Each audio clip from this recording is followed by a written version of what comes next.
golaha deegaanka Gabiley ayaa maanta fadhiistay kalfadhi ay ku ansixinayeen xarun damdamis oo degmada Gabiley ay yeelanayso gudoomiyaha golaha deegaanka Gabiley mudane Maxamed Amiin Cumar Cabdi oo faahfaahin ka bixiyay kalfadhigaasi ayaa waxa uu yiri qorshaha kumeel gaarka ee golaha deegaanka ee Gabiley degmada Gabiley ugu samaynayo dabdamis ciidan dabdamis iyo xarun dabdamis oo u adeegta dadweynaha reer Gabiley waxa uu codeeyay كوب يطبن حلبان واحد ديري إسلام مركان الشركة كبحي يعني لحلبان حلبان وكلا حلبان إيد حلبان مهدي حلبان حسن حلبان عبد العزيز حلبان مصطفى السيد يحلبان علي حكا مصي هالحلبان كوب يطبن حلبان بي وقراضي لحلبان نوي ديدين حلو كامسي صدح لاسيبه وشرعي شرعي مركا ليغيو هديبا كوب يطبن وقراضين قولها ديغان كساسو كو وقراضي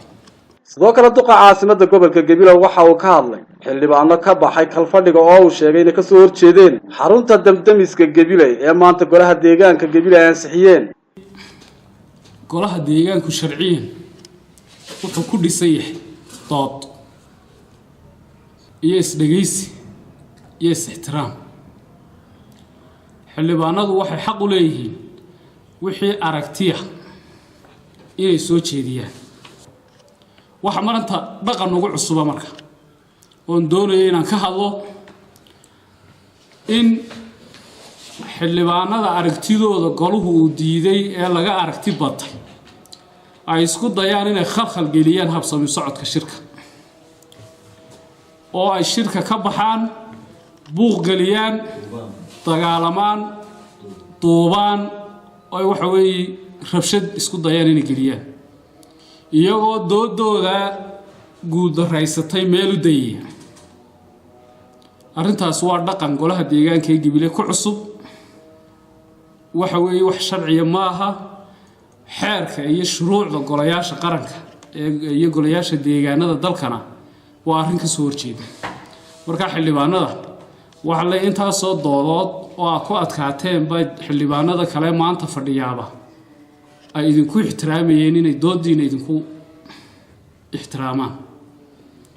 ceeb bay idinku tahay inaad doodiina markaad u weydeen taageero aad isku daydaan inaad golaha khalkhal gelisaan waxaan idinku baaqayaa idinkoo dhowraya sumcadda golaha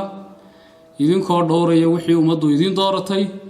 idinkoo ixtiraamaya waqtiga iyo hawlaha aynu gacanta ku hayno iyo adeegaynu ummadda u hayno inaad ku soo noqoto sharciga